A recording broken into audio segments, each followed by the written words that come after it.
всего всех присутствующих ознакомить с профессиональным путем информации о нашем уважаемом почетном госте сегодняшнего дня.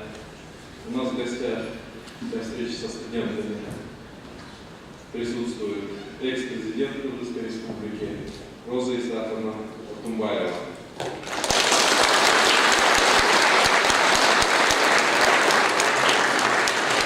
Роза Исаковна окончила среднюю школу имени Чкалова, города Нарыг.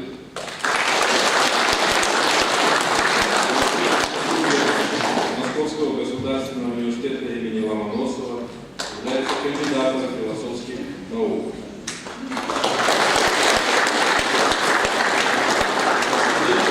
Будет интересно узнать, что Роза Исаковна начинала свою трудовую деятельность в качестве преподавателя в Кыргызском нашем государственном, бывшем сейчас национальном университете, преподавателем, потом старшим преподавателем и затем заведующей кафедрой философии.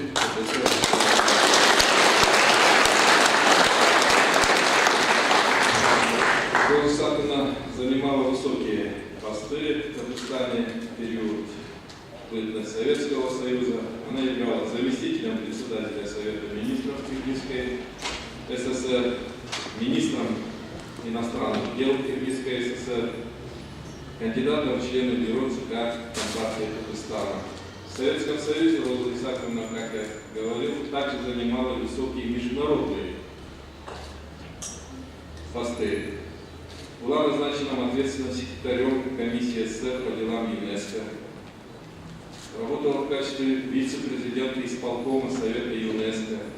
А в суверенном Кыргызстане, как вы все знаете, Роза Исаковна работала и министром иностранных дел, затем чрезвычайным послом Кыргызстана в Соединенных Штатах Америки и Канаде. И она дважды назначалась на должность министра иностранных дел Кыргызской Республики. Роза Исаковна работала также чрезвычайным полномочным послом Кыргызстана в Соединенном Королевстве Великобритании и Северной Ирландии. Работала управляющей от Кыргызской Республики в Европейском банке реконструкции. В Организации Объединенных Наций Роза Исаковна работала заместителем специального представителя генерального секретаря ООН в Грузии по урегулированию грузино-абхазского конфликта.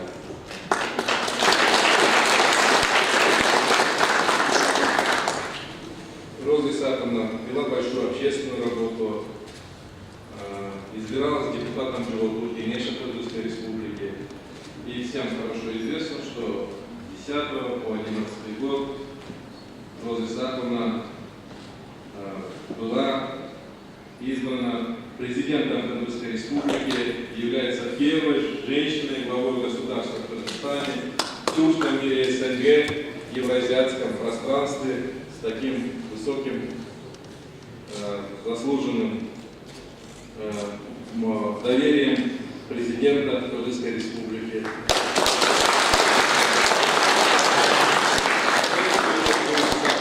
Отунбаева, экс-президент Кыргызской Республики, глава Международного фонда инициативы Розы Отунбаевой. Роза Исаковна стала главой переходного правительства в ходе осуществления перехода от авторитарного строя к парламентской демократии.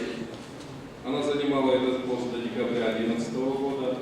Международный фонд инициативы Розы Отунбаевой зарегистрирован после того, как 1 декабря 2011 года Роза Исаковна сложила в себя полномочия президента Кыргызской Республики. Со своей командой Роза Исаковна сформировала стратегию, повестку и направление работы фонда. Основные темы развития возникают, как правило, в процессе работы. Именно поэтому она назвала свой фонд инициативой. Инициативы фонда направлены на развитие образования, культуры и искусства, поддержку женщин и молодежи, а также создание мультикультурных платформ развития. Каждая из этих инициатив имеет свою миссию и представляет собой социально-гуманитарное, политическое и экономическое осмысление каждого дня, направленное на создание и развитие народа Кыргызстана. Сегодня Роза Исаковна присутствует в нашем национальном университете И мы благодарны ей за то, что она приняла это приглашение и решила встретиться со студентами в основном, именно со студентами. И по договоренности темой настоящей сегодняшней встречи является цифровизация, что она нам сулит. Вот это мое вступительное слово. От себя лично я хотел бы пожелать вам также в преддверии 8 марта крепкого здоровья, успехов в ее деятельности и процветания ее семье и окружающим.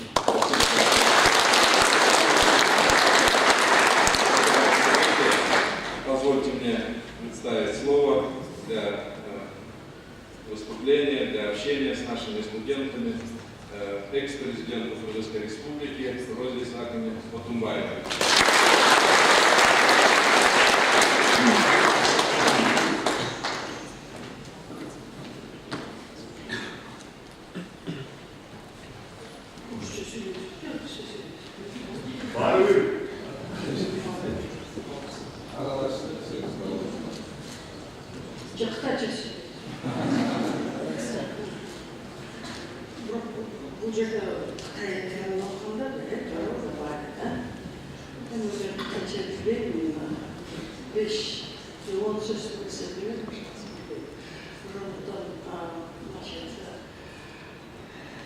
Вы знаете, когда я работала здесь в университете, это был 75-й по 81-й год.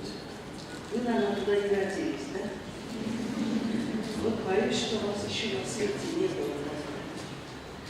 С 75 по 81 год этот университет считался всегда ведущим, кузницей национальных кадров. И всех, кого вы видите сегодня, политиков, но уже таких зрелых политиков, вот оказалось потом, что многих я учила, преподавала. Вот в этом актовом зале, БАС, который вы называете, здесь сидели иногда два факультета вместе, потому что на факультете столько много студентов и не учатся. Значит, исторический факультет, филологический. Я читала историю философии, и я читала диалектический материализм. Вот такие предметы, ну, в общем-то, того времени, советского времени. Но история философии, она универсальна по сей день сегодня. Это очень важные дисциплины, которые, по-моему, должны знать каждый образованный человек сегодня. Я бываю в университетах, немало бываю, я сама почетный профессор в десятках университетов здесь в Казахстане, в том числе и этого университета, так что считайте, я сегодня пришла к вам как почетный профессор Кыргызского национального университета.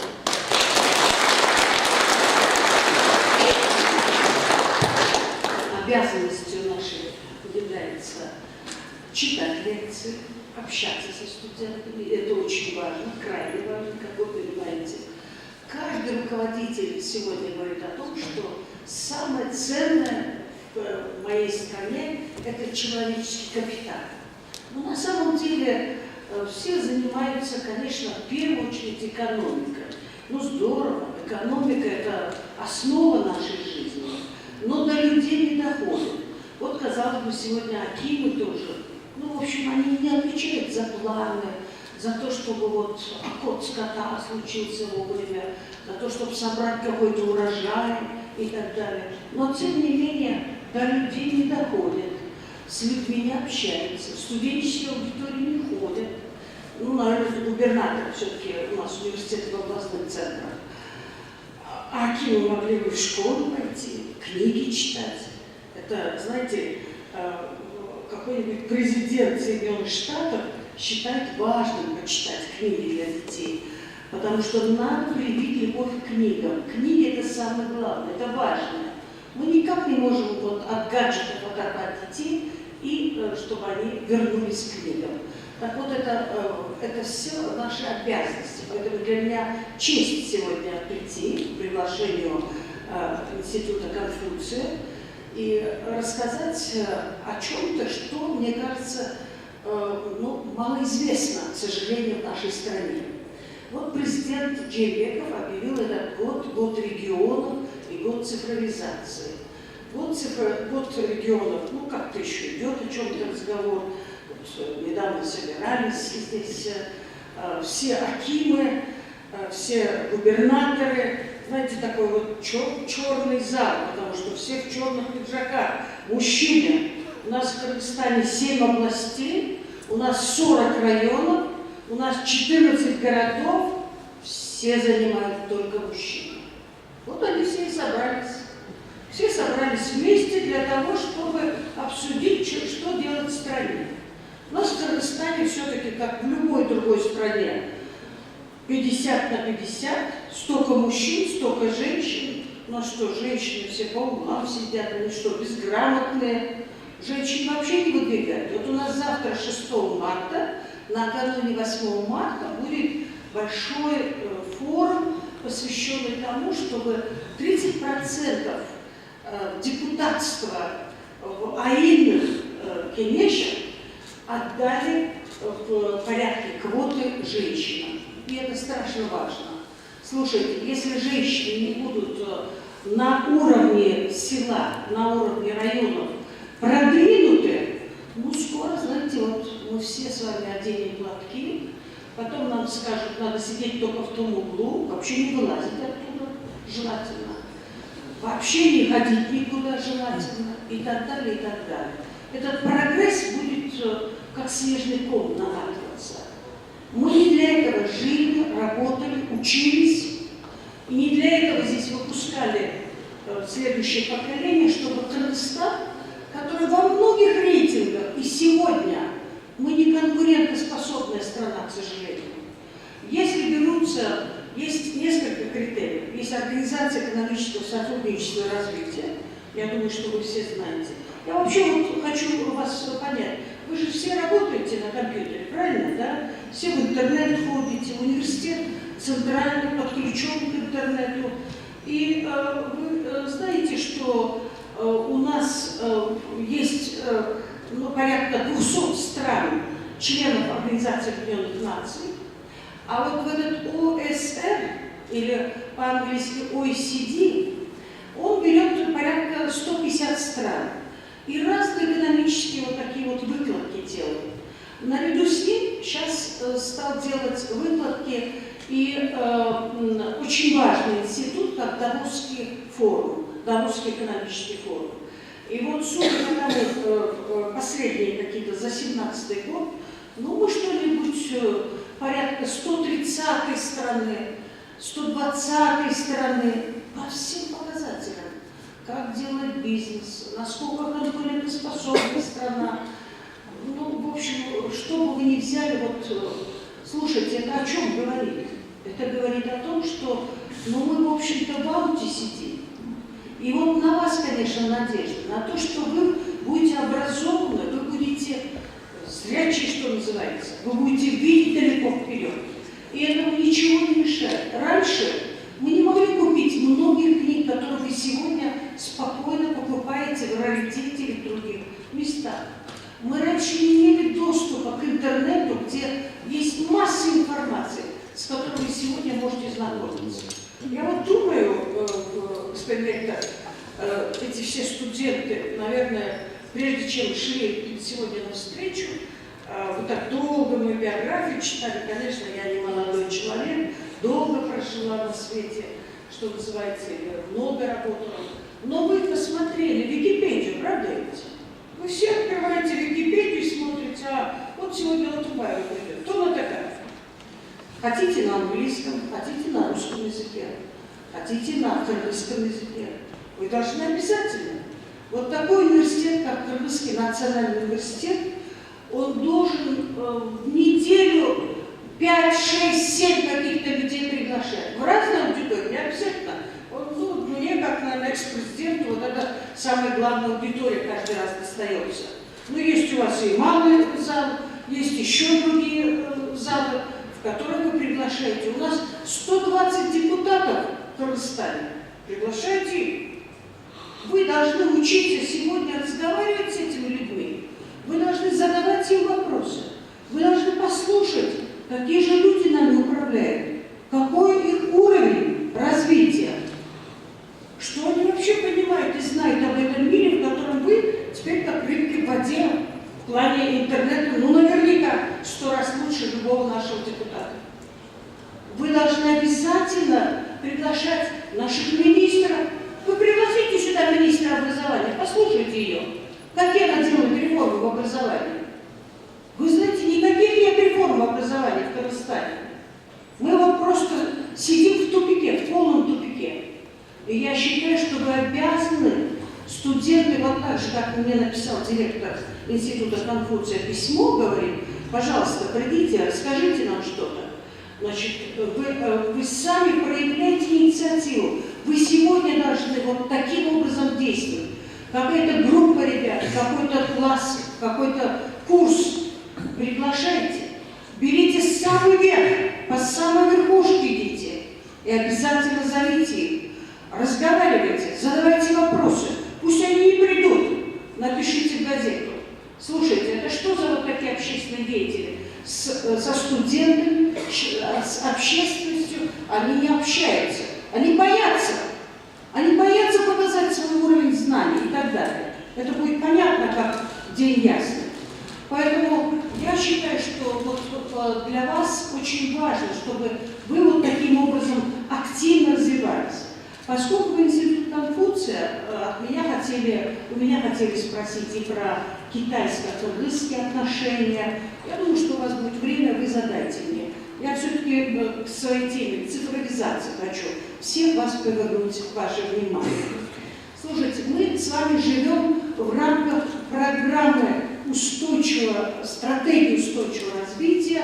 Вот эти слова вы все хорошо знаете, устойчивое развитие. Понимаете?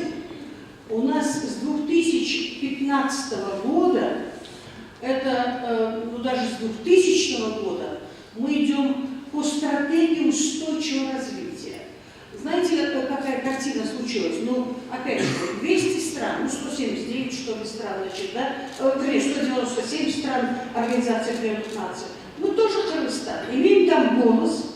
Каждую осень приезжаем в Нью-Йорк, и от имени государства, то ли президент, иногда премьер-министр, если парламентская страна, министр иностранных дел, вот они, те, кто определяет внешнюю политику, они приезжают на Генассамблею в Нью-Йорк и свои позиции излагают по всем злободневным вопросам, которые есть сегодня в мире. Ну, смотрите, масса злободневных вопросов. В нашей части света Украина, Россия – это очень острый вопрос. Вопрос Сирии, пожалуйста.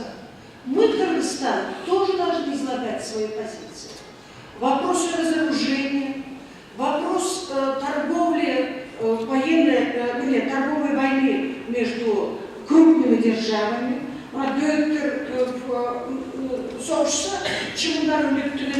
На нас сколько мы с вами испытываем трудности, когда сегодня идет торговая война между США, между Китаем. Мы это испытывали, это чувствовали, знаем. То есть вот есть масса вопросов, по которым страны излагают свои позиции.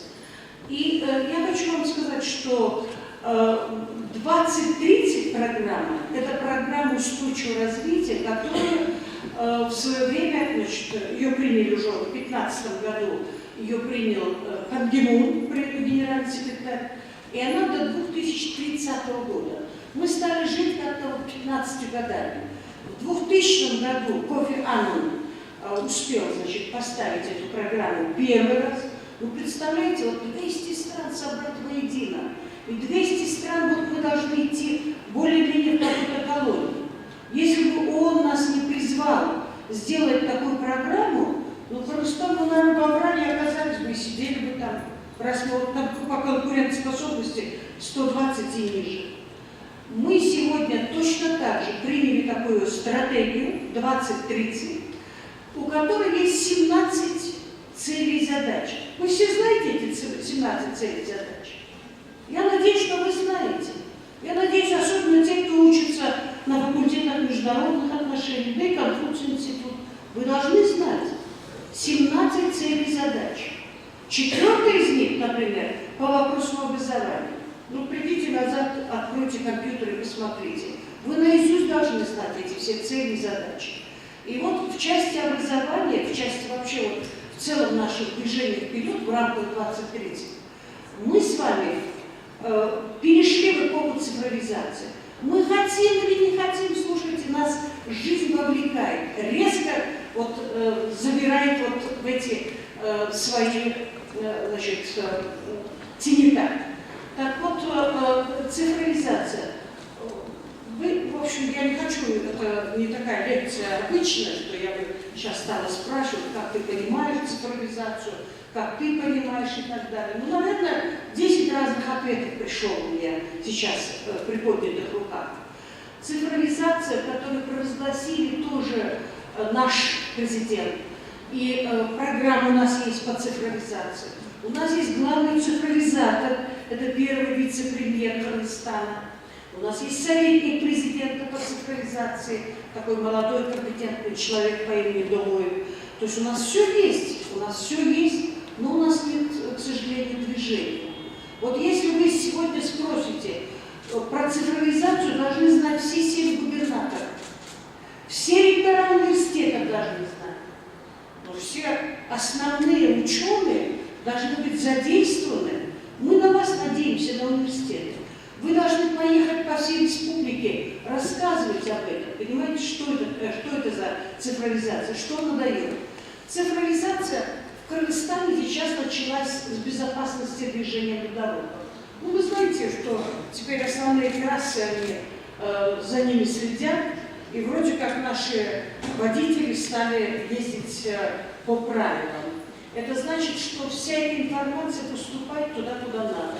Там она анализируется, и все это приводится как-то в порядок. Это тоже один из сигналов цифровизации. Вот говорят, это не столько Министерство образования, это город сделал зачисление детей, значит, электронную очередь в детские сады или в первый класс школы. Ну, слушайте, как раньше это было?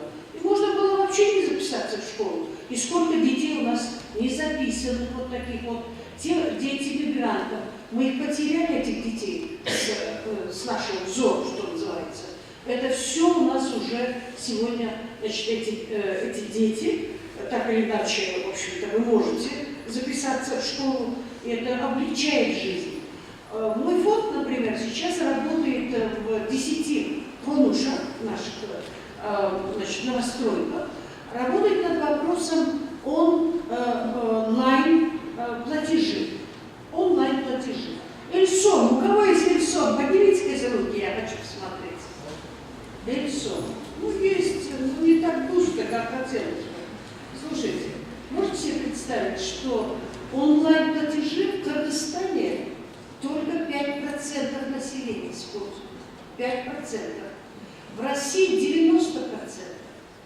Турция 90%. Китай выше 90%. Польша и так далее. Это самые передовые такие страны. Потом идут Америка, они ниже, европейские страны ниже. Но мы 5%. Ну, мы все в чулках держим деньги, вот, значит, идем за всеми этими копейками, расплачиваемся, значит, масляные купюры и так далее, руки потом не моют и прочее. Вот наша жизнь, продолжение нашей жизни. Вот что мы делаем? Мы сейчас открыли такой как бы клуб 50+, ну, то есть ваша мама, может быть, даже бабушки, они приходят к нам, мы вместе с KICB банком учим всех этих женщин, значит, тому, как вот открыть аккаунт Эльсом, и как с него, с Эльсома, отправлять деньги. Значит, она может отправить куда-то там, если это наша внутренняя миграция, почта. Она отправляет деньги там, куда она хочет отправлять. Да? Она платит за все эти коммунальные услуги. Как-то мне, значит, я отправила WhatsApp и жду ответа, и мне вот, значит, клиентница не шлет. Я говорю, а в чем дело? Она говорит, ой, слушайте, 1 марта же, я забыла сходить, мне надо было заплатить. Не надо никуда ходить. Эльцо мы вот отправили с вашего, значит, с вашего гаджета, и все, вы заплатили. У вас сын или кто-то работает в Москве, он вам по платформе Киви, что-то у Киви какие-то проблемы сейчас, но он вам отправляет деньги уже. Понимаете, 90% России. Россия, правда, была вынуждена. Россия санкции сделали так, что она не смогла, 3-4 банка не смогли пользоваться визой.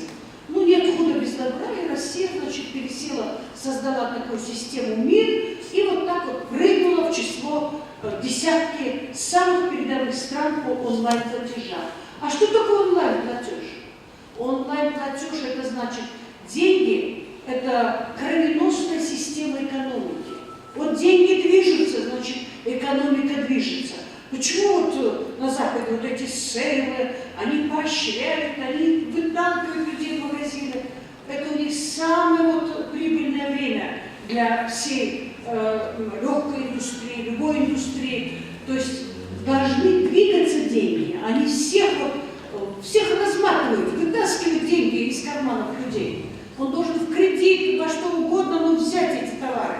Машину, холодильник, стиральную машину и так далее. Мы с вами, конечно, у нас другая с вами экономика, мы все бережем, откладываем на более черный день и так далее, и так далее. Но онлайн-платежи, вы знаете, Кения, Филиппины, все сидят на онлайн-платежах. Так вот, выгода от онлайн-платежей – это прозрачность экономики. Это, понимаете, мы все с вами тогда понимаем, лучше знаем, что, как у нас, какие товары идут, как экономика движется. Жаль, что нету никаких вот у нас исследований. Вот говорят, я закончил университет, у меня 3 диплома и нигде нет работы. Дорогие мои, ну кто-нибудь из вас, 2-3 человека, закончите, изучите социологию, создайте в Казахстане социологические службы. Ну какие-нибудь службы социологические, которые обязательно, ну создали, оно потихонечку будет расти, и потом в один прекрасный день это будет, ну если не Герб, то это будет киргизский Герб, но это будет такая компания, без которой экономика дальше не будет двигаться. Без социологических обследований, без обзоров очень трудно сегодня в темную работать. В Кыргызстане нету практически таких служб, понимаете? Вот у нас все правительство в потьмах, на ощупь движется. Но для нас с вами, ну, вот удивительно, жизнь она такая. Место для вашей работы тоже в будущем. У нас Кыргызстан движется в одну сторону, урбанизация. Хочу сказать, вот эти ловушки наши, знаете, там что делают? Замечательная сеть есть в Кыргызстане. В каждом селе есть такие комитеты по поддержке здоровья. Они вот, значит, выявляют тех, кто там девочек отдали замуж, страна высокой смертности женщин. И мы, к сожалению, пока не одолеваем. Почему, да, как и так далее. Как с этим бороться? Ну, один Минздрав не может это делать. Это вот и там, оказывается, вот так вот, значит, у этого уже 3 дня подряд очень высокое давление. Крайне мало. Это, причем еще никто не сказал, какой уровень этих учителей-айтишников. Они просто закрывают кабинет, там, где стоят компьютеры, значит, ну, вроде как сохранность, а с другой стороны боятся показать детям, что они этим не владеют, не знают и так далее. В общем, проблем много в этой части. Вот цифровое образование – это большая проблема. А если не будет цифрового образования, то все остальное отдыхает, понимаете? Все остальное это, да, вот, допустим, цифровой бизнес. Ну, слушайте, вот, например, я сижу, Чарталда, да, я, значит, делаю, есть там такая одна женщина, замечательный предприниматель. Вот она делает коврики, она делает там она хочет продать, что обязательно из Чарталда на Бишкек, что ли, ехать? Она сделала бы Инстаграму, послала бы на торговую платформу, на которой я здесь в Бишкек говорю, ой, слушай, я вот завтра уезжаю в Кувейт, почему бы мне его не купить? И доставка при этом начинает работать, почта начинает работать. Слушайте, у нас столько женщин-предпринимателей, рукодельниц по всей стране, нету такой платформы, как Taobao. Ну, Taobao наш. Alibaba создал вот такую платформу, Taobao, да, почитайте, придете, посмотрите. Это же, понимаете, это можно вот так оживить города, которые, ну, если не умирающие, то, во всяком случае, еле дышащие. Мы с вами сегодня не цифровизируемся, сидим баклуши пьем. Вот так можно что угодно продавать. Я, например, знаю, вот, допустим, Караколдо, значит, ну, когда вот Росторгпека, вот эти все старые фурнитура, часы и так далее. Слушай, я взяла, поставила Инстаграм туда, а мы здесь все, в общем-то, за этими вещами, так сказать, если не гоняемся, то, во всяком случае, с удовольствием покупаем. Ну, раз, я взяла и купила. И таких сколько угодно вещей. Картину, вот, допустим, я удивилась, я в Джалабаде, наверное, несколько лет назад купила 2 очень неплохие картины. Я так удивилась. Но художники, таланты живут везде, понимаете? То есть вот вам цифровая платформа, вот вам торговля, вот вам бизнес. Не делается. У нас в Казахстане нету таких торговых платформ. Лалафо, я слышу, вижу, вот это доска объявлений. Но другого нету. У нас краудфандинг не работает в Казахстане. Слушайте, в России миллионы денег собираются на помощь, на какие-то проекты через краудфандинг. Вы делаете в этом университете краудфандинг? Ну почему не делаете? Почитайте, что такое краудфандинг. Почему бы вам на решение каких-то своих задач и проблем не собирать вот таким же образом деньги, допустим? Вот в России есть такой краудфандинг «Планета», через который они собирают немало денег, понимаете, вот, и решают массу таких социальных проблем. Это все, это бизнес, это торговые платформы, это то, что сегодня решает задачу очень многих. Слушайте, в жизни, вот я приду просто в личную жизнь. Ну вот Сингапур, это, конечно, страна, вот как нам, как до неба, до Луны, что называется. Далеко-далеко она ушла в своем технологическом развитии.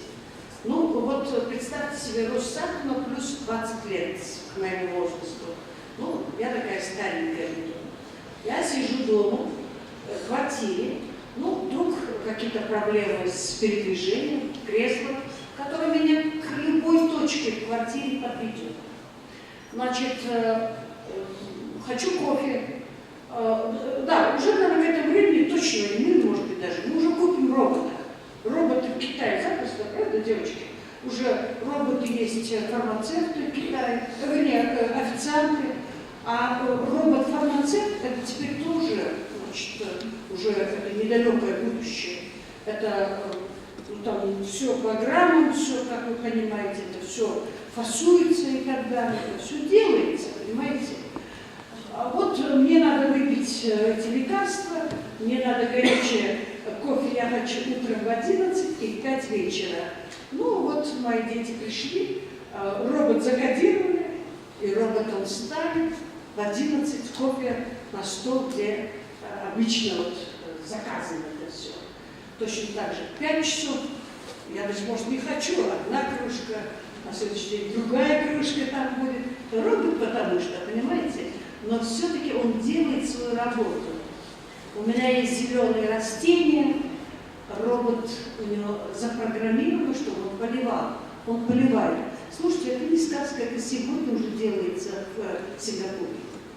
Сегодня это уже делается. Видите, как жизнь движется. Мы с вами, ну, может, мы в здоровой жизни живем, может, мы в хорошей жизни живем. У нас внуки, у нас, значит, Джумшасан Акелет, Чукапар, Джазайки, да, вот так вот. Но жизнь-то ведет к тому, что, понимаете, есть большая проблема. Смотрите, в России какой демографический кризис. Россия джанглы объясняет, Сидорова объясняет. Сколько врачей, сколько учителей уехало туда и так далее. Да? Поэтому, понимаете, вот для нас, конечно, вот с одной стороны, роботизация, она будет освобождать людей от работы. Но столько людей потеряет, возможно, На Западе боятся. Сегодня, знаете, вот роботизация ведет к тому, что, ну, уже в Китае тоже нету такой мелкой. Из Вьетнама, из Бангладеша уже многие работы будут возвращаться. Ну, особенно вот трамповская политика, вот America First, все здесь должно быть и так далее. И вот это все, конечно, людей очень беспокоит, как траектория жизни будет, куда это все мы будем двигаться, и что это даст цифровизация. Но я хочу вам сказать еще один факт. Значит, вот сегодня самые такие нужные профессии. Слушайте, вы живете еще в 20 веке, вот университет ваш остался в 20 веке. Я даже не знаю, в 21 веке, например, есть у вас вот такие сильные ребята на математическом факультете, физическом факультете, они должны ехать по всему Кыргызстану и рассказывать про цифровизацию.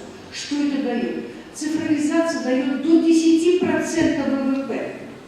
До 10% ВВП. Вот так вот увеличивается рост общественного богатства, национального богатства каждой страны.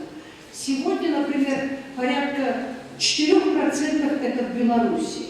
Беларусь сегодня лучшая страна по созданию парка высоких технологий, по созданию программ.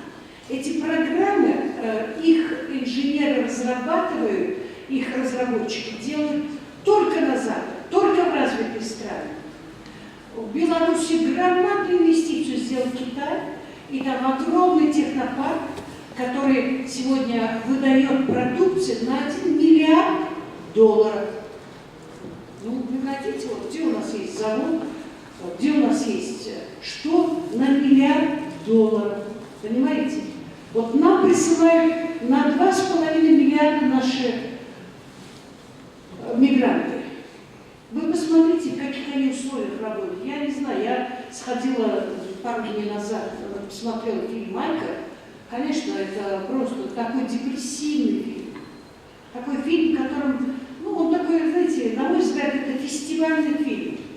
Вот столько всего они там сконцентрировали, им очень хотелось получить премию какую-то. Они получили. Да, тяжело у нас. Этот фильм не делает никому чести. Ни нам не делает. Вот киргизский пример, это сюжет, видите, маленький сюжет. Это не делает чести России. Потому что, слушайте, ну это как ГУЛАГ так получается. Вот наши ребята, все люди живут и работают в страшных таких условиях. Поэтому я не знаю, так сказать, вот, чем они гордятся и как понимается, но то, что мы с вами должны здесь создавать рабочие места, достойные человека, это задача правительства. Правительство должно это делать, должно над этим работать. Каждый день работать. Каждый министр должен просыпаться утром и спрашивать себя, сколько я сегодня создам рабочих мест. Вечером считать, сколько он создал таких рабочих мест. Во всяком случае, вот так мы управляли в свое время. Мы управляли правительством, государством именно вот в таком времени. А мы, к сожалению, не создаем рабочие места. Вот они все люди должны делать. Так вот, $2,5 миллиарда нам присылают наши рабочие.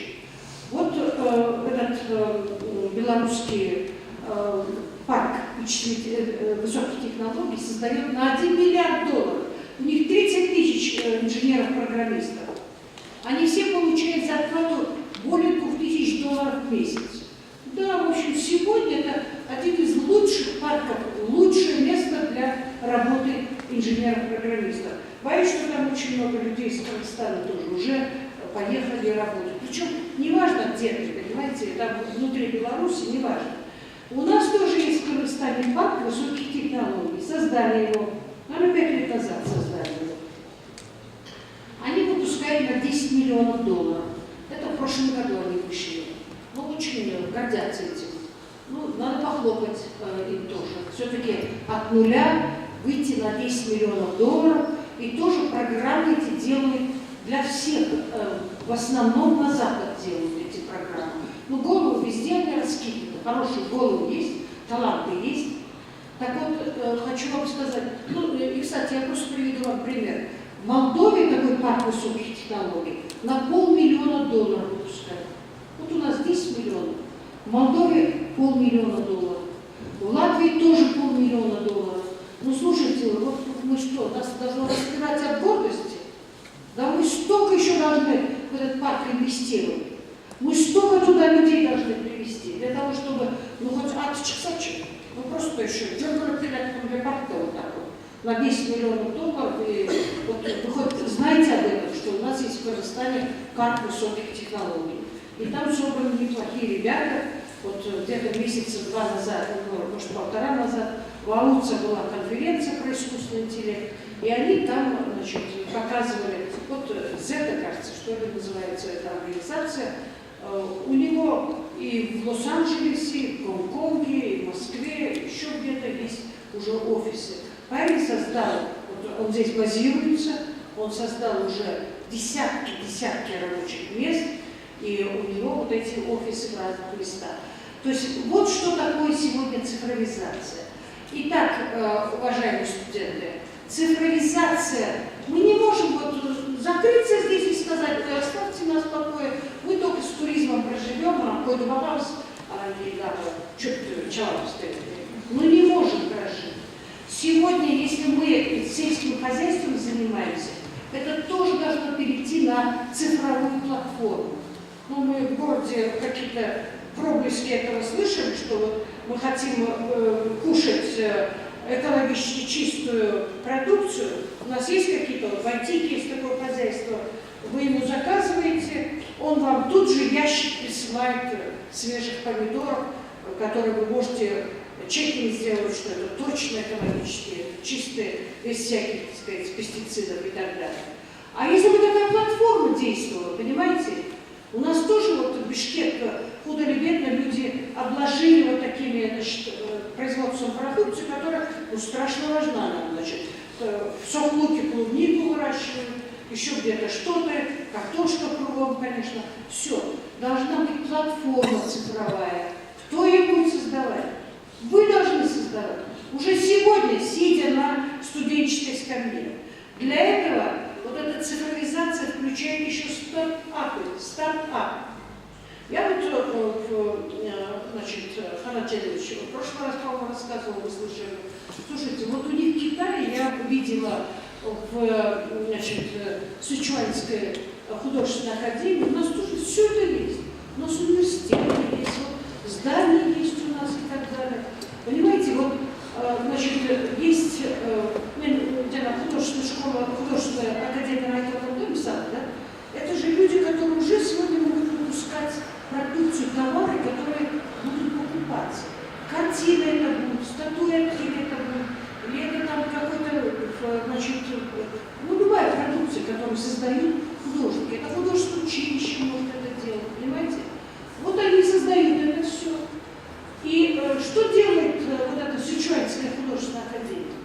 Она целый блок выстроила, и там очень десяток есть кабинетов, которые отдаются студентам, чтобы он поставил свой бизнес на ноги. Год они ему значит, помогают легитимизировать, да, значит, оформить вот это его предприятие, малое предприятие. Потом ему, значит, поднатаскивают там, помогают, дают ему уроки, как продажи делать, как промоушен делать и так далее, и так далее. Год он работает, он уже имеет связи со всеми, значит, где продавать и так далее, а потом его уже, так сказать, говорят, все, адью, следующего принимать на это место. Ну как вам нравится? Нравится вам? Слушайте, разумно же, правда? Вот что такое стартап? Стартап для любого бизнеса. Стартап для того, чтобы... А среда, когда, слушайте, вот когда все вместе собираются, вы знаете слово хакатон, да? Хакатон. Или первый раз слышите? Ну, сходите и посмотрите у себя потом, значит, компьютер. Вы все уже должны работать в режиме хакатон, понимаете? Вот уже собираются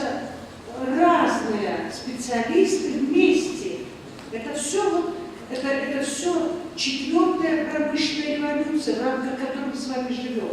Это век цифровизации, когда новые понятия. Слушайте, вот понятие новой этой эпохи – это блокчейн, интернет вещей, это искусственный интеллект. Чем торгуем, что ли? Депутат торгуем, что ли? Чешский период. Они должны нам рассказывать всему народу. И должны звать, и должны бизнес, значит, правительство, всех звать.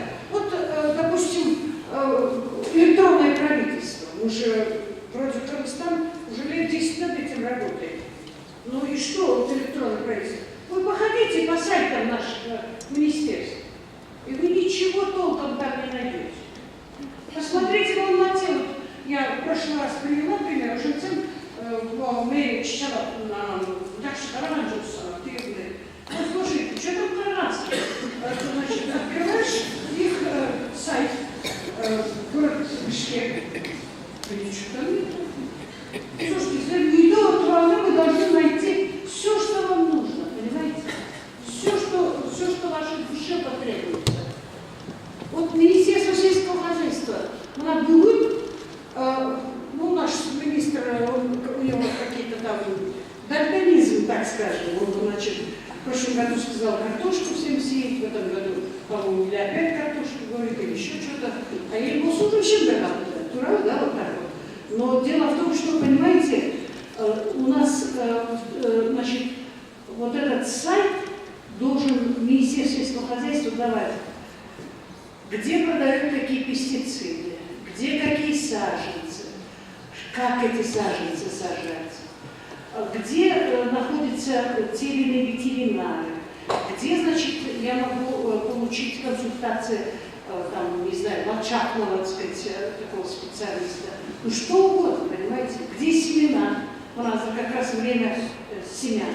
Пожалуй, больше это сайт включили. Вот это называется государственные услуги. Это называется электронное правительство. Понимаете? Вот что народ сегодня хочет. Он хочет, идет, он открыл телефон, и он уже, фермер, вот он хочет знать погоду месяц вперед. Вот если я буду сажать, и мне вот джункель где можно смело сажать, и так далее, и так далее. Вот что такое цифровизация, понимаете? И мы, к сожалению, не пользуемся. Что? Наши фермеры, конечно, без фермера они тоже за погодой следят, они тоже понимают многие вещи. Вы знаете, например, есть Казах-космосная организация, вот видите, казахи инвестировали громадные деньги в Казах-космос, потому что мы получаем сведения о погоде через эти спутники. Ну вот через спутник, огромная территория Казахстана, это вопрос безопасности не завязан там, понимаете? Точно так же нам придется нашу безопасность на таджикской границе тоже получать через это все. То есть, понимаете, вот что делают новые технологии, на что они способны. Поэтому я просто хочу сказать, что время, да, у меня много, да? Ну, я уже заканчиваю.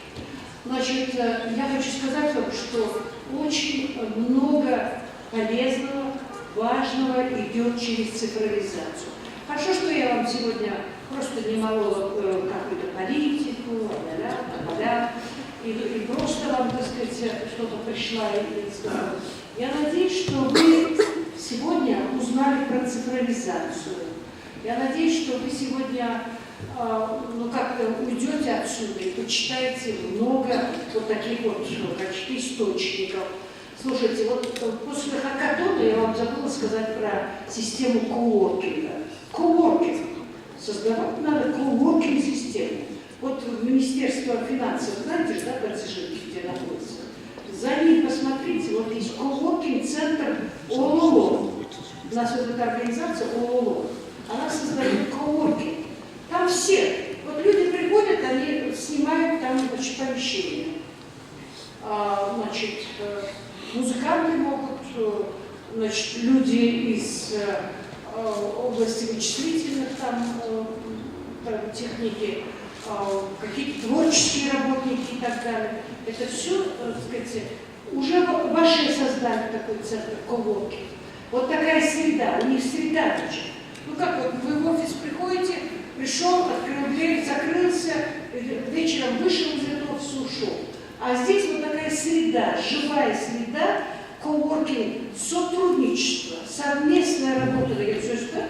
И вот вы сегодня очень важно для того, чтобы создавать стартапы, должны быть вот такой вот другая диспозиция расположения офисов и сил, для того, чтобы вот эта атмосфера была создана, для того, чтобы могли вместе работать и музыканты, и инженеры, и, в общем, кто угодно, слушайте, любые профессии и так далее. Я, по-моему, все свое время перехватила. Спасибо.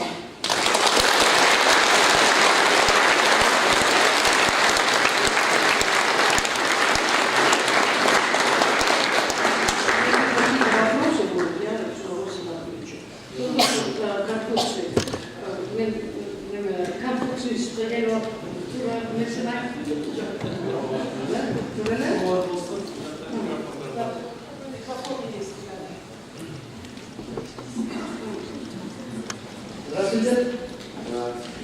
У меня появились вопросы насчет нашего менталитета.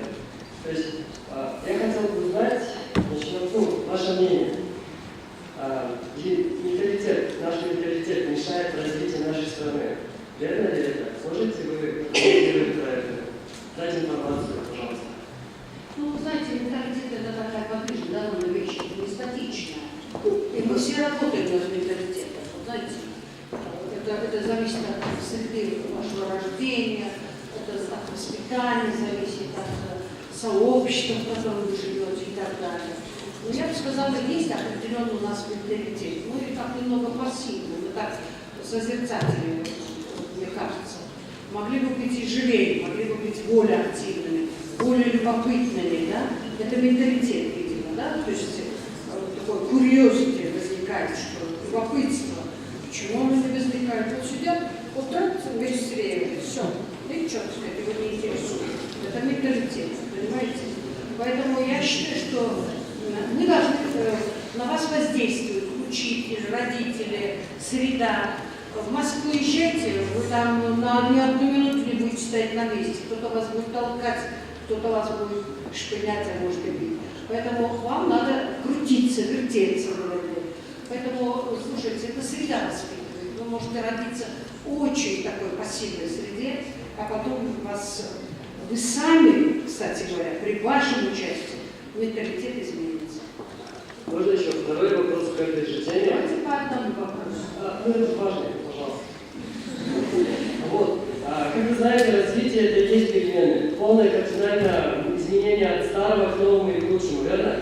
Так вот, как бы вы действовали в развитии Кыргызстана, если население граждан не готово к переменам? То есть именно менталитет мешает, и мы не можем воздействовать на это. Ну, я с вами категорически не согласна. Слушайте, нет такого места, нет такой страны, нет такой нации, которая якобы не готова к переменам. Слушайте, мы, по-моему, во многих случаях пионерски действуем, и остальные только пусть успевают за нами. Спасибо большое.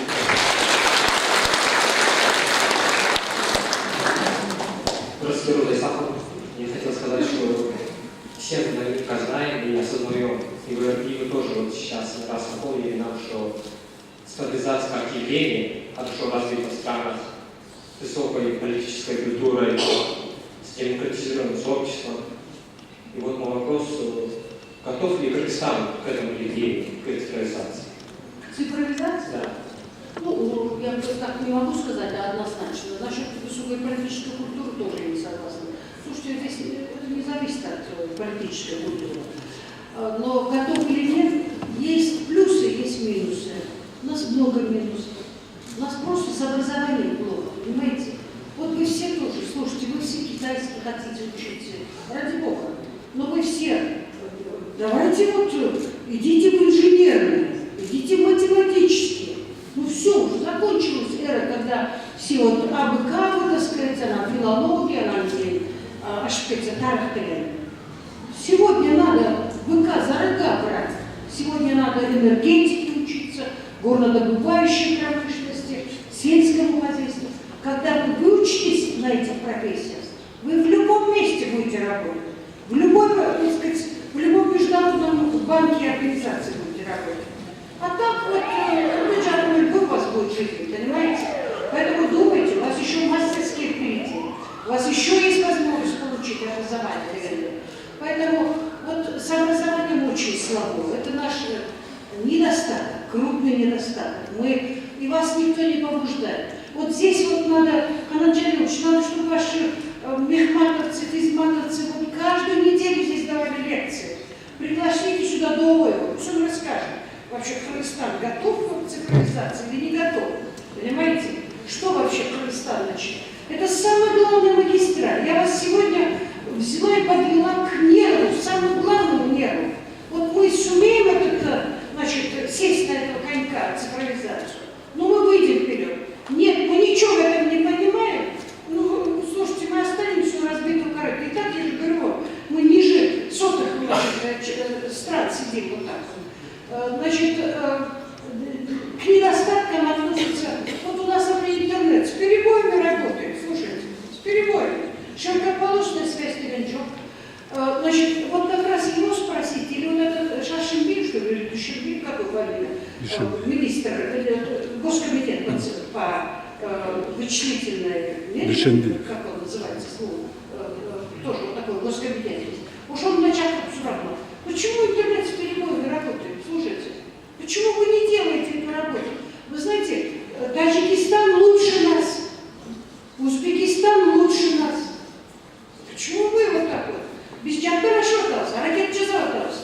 Но есть еще техника, есть хардстав, да? И это не работает, понимаете, вот так вот. У нас есть такие недостатки, что у нас нет политической воли, у нас государство тоже слабо к этому, на это реагирует. Ну нету, вот знаете, вот должен быть коммитмент, должна быть воля вот такая, что у Атама Пашиняна в Давосе, он говорит, Армения была и в советское время, и сейчас остается наиболее технически, информационно передовой страной. И мы войдем в десятку таких стран.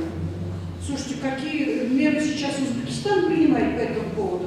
Поэтому я вас зову. Вы сейчас заряжайтесь, сами заряжайте, друзей своих заряжайте, читайте больше, растите над собой, работайте для того, чтобы эту страну двигать. Понимаете, что Севарная Петуля, она говорит, Варная Россия, где смерть. И вот здесь кто-то должен остаться. Мы с вами в ответе за всех, кто здесь остался, кто живет здесь. Мы с вами должны вот делать эту страну тоже вот такой же передовой, как любая другая страна. Ну и плюсы, конечно, есть плюсы. Слушайте, мы с вами, Советский Союз, закончили 95% грамотности.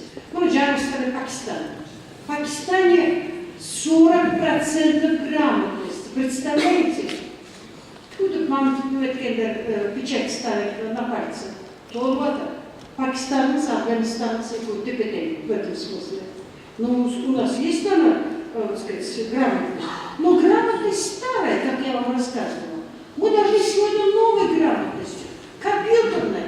Мы должны вот так вот раз гаджет открыть, и вы по гаджету ориентируетесь, в какой части вы гордо сидите. Вы в гаджете открываете сразу, а между сестрами значит, вы даже идете сюда на встречу и не видите, кто такая Латумбаева. Я вас упрекаю. Спасибо.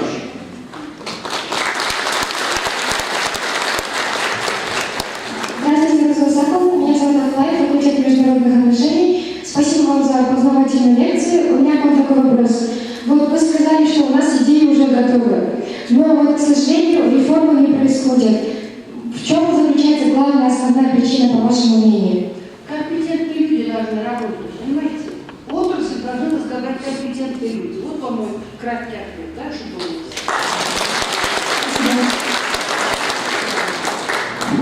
Здравствуйте, Александра. Такой вопрос. Какое будущее Кыргызстана вы видите и что для этого нужно делать? Спасибо. Ну, такие абстрактные вопросы, ребятки, ну какое будущее? Вот будущее, которое я вам нарисовала. Вот будущее, обеспечьте мне будущее, чтобы У меня был дома робот, чтобы я могла подмещать к любому уголку своей квартиры, чтобы вот все у меня. Знаете, семья, я сама могу себя обеспечить. Но вы сделаете так, чтобы каждый пенсионер мог вот таким быть. Вот будущее. Пенсионеры, ваши родители, их благосостояние. Разве это не будущее Казахстана? Понимаете? Мы все время говорим только о детях и так далее. А старики, кто-нибудь будет думать о стариках тоже. Поэтому будущее вот такое вот, замечательное будущее я вижу. А что делать, я тоже вот целый час тут распиналась, рассказывала.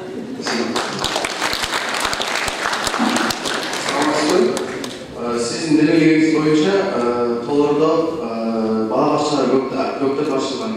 Cana tutalzandan faydalı ve maçetçisi ben o şeylerden demiş. Cana hazır aylarda yaşam aktual problem var bu. Yaş balları, yaş sürümleri bu hangisi gibi düşünecek olacak. Cana sizin deneyiminiz bence bir inisiyatif arkadaşlar şu volantörler şu Tolor rayonları жіберіп şu bu konuda kendine Sen Adis. Adis. Sen Adis'i bilirsin mi? Please. So we can speak now English, right? Yeah? Do you understand? I can respond to you of English. All right? Мысалы, жаңа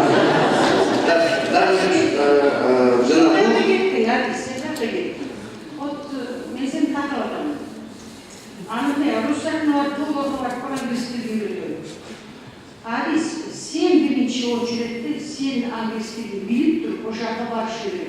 Менің жаңағы жайлау балақшаның жайында іштейді. Жайында. Барлығы сілер университеттің волонтер болып барлығы ошол балдарға жаңағы тамчы судай үретіп, тамчыларға судай болып. Балдар осы өзінің есмері бар, 5-6 жаштан. Прям фотография. Айтқан сөзімді ошол замат барын естейді. Азыр барып отыр. Ошо мен Америкадан, Англиядан барып ошақта иштеш керек. Сілер барышыңар керек. Сілер азыр ушул жерден жакшылап окуп туруп, мейли английский тили болобуз. Мейли жанагы биз мисалы ошо шаарда ошакта жанагы авиамоделирование дегенди алып барабыз. Ошону жасаган кишилерди алып барабыз. Же курчак театрын алып барабыз. Ошентип силерге барып курчак театр жомок айтып берип, эмнеге болбойт силерге жакшы. Собственно жакшы. Мен бир нерсени айтып коеюн деп атам да, ошол учурдан пайдаланып.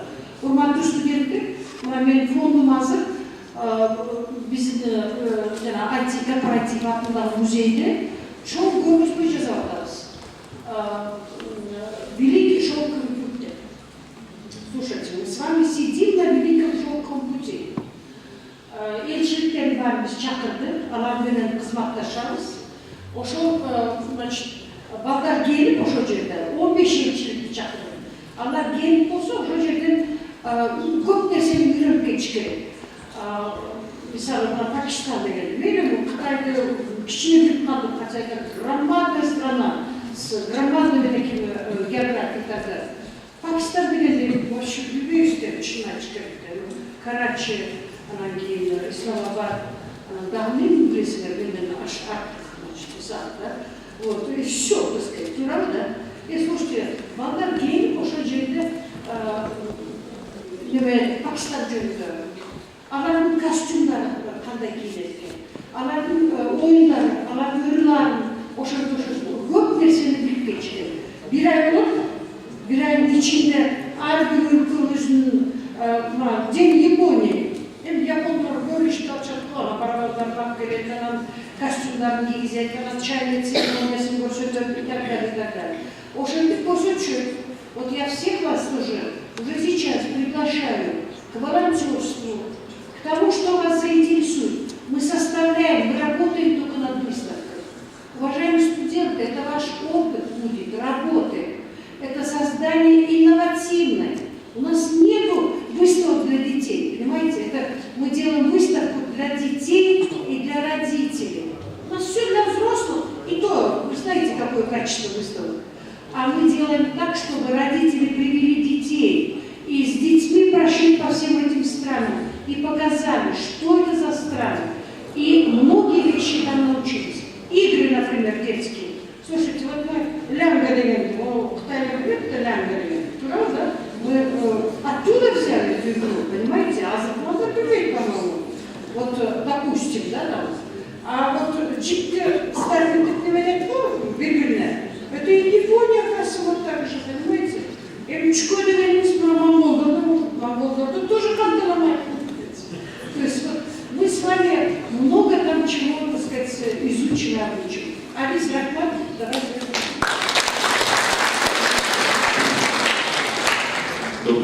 Добрый день всем присутствующим студентам. Я бы хотел попросить вас о будущем поколении. Как вы можете поддержать нас? Ведь в нашей стране, как демократической, если это остается только словом, мы бы хотели, вот молодое поколение, все те молодые люди, которые хотят, чтобы их услышал народ, их услышало правительство, очень сложно как бы к этому пробиться. Как вы можете нам посоветовать, чтобы мы правильно высказывались там? Как высказывать? Как вас зовут? Батл. Вот я с самого начала об этом говорила. Вот перед вами стоит бывший президент. Я не пенсионер, я много работаю. Я член Мадридского клуба.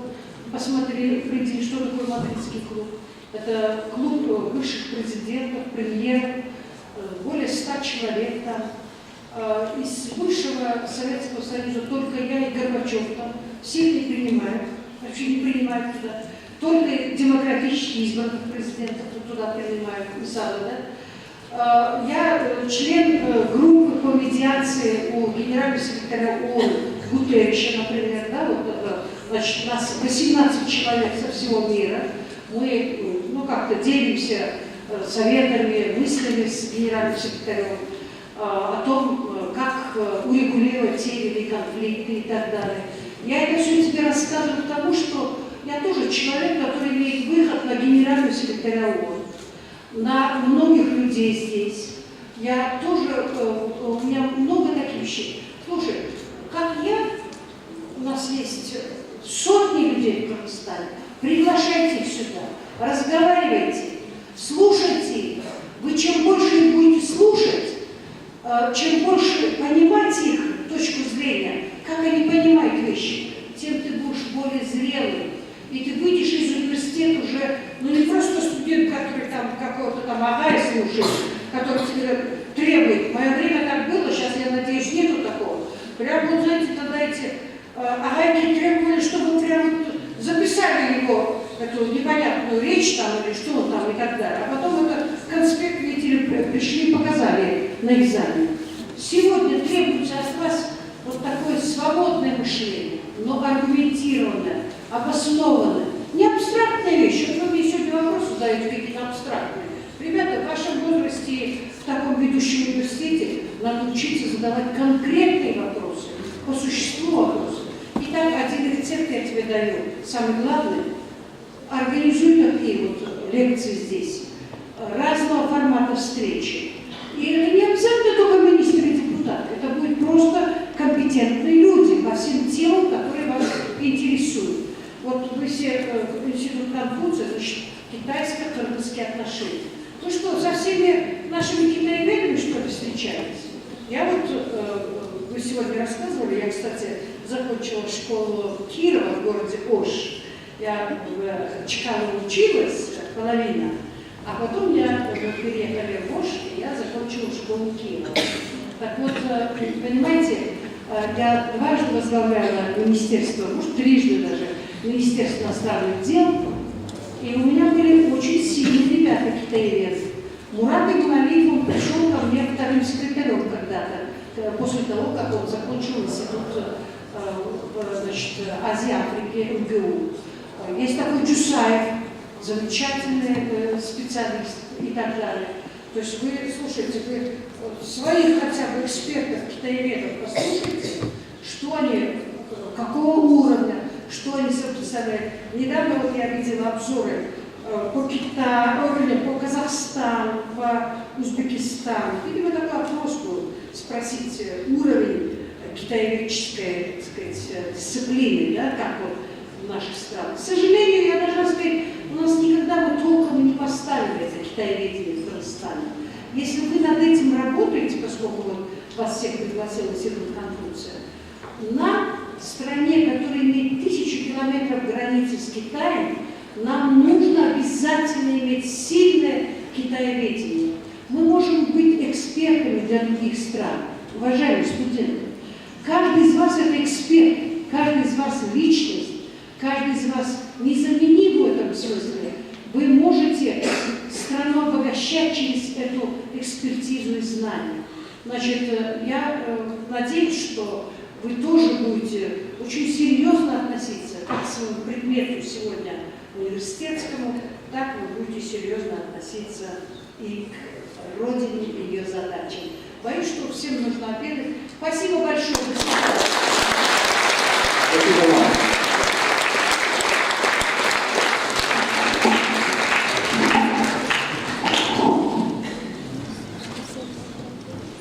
Роза Сакуна, Чома Рахмат, Шучон Джамат, Маскуда, профессор деятельности, Тол Ахар Чакадовский историк, он читал Сгида Армужа, Шумайран Маскуда, есть Солу, Амачилы, и Фетр Хавайс. Рахмат Джонс.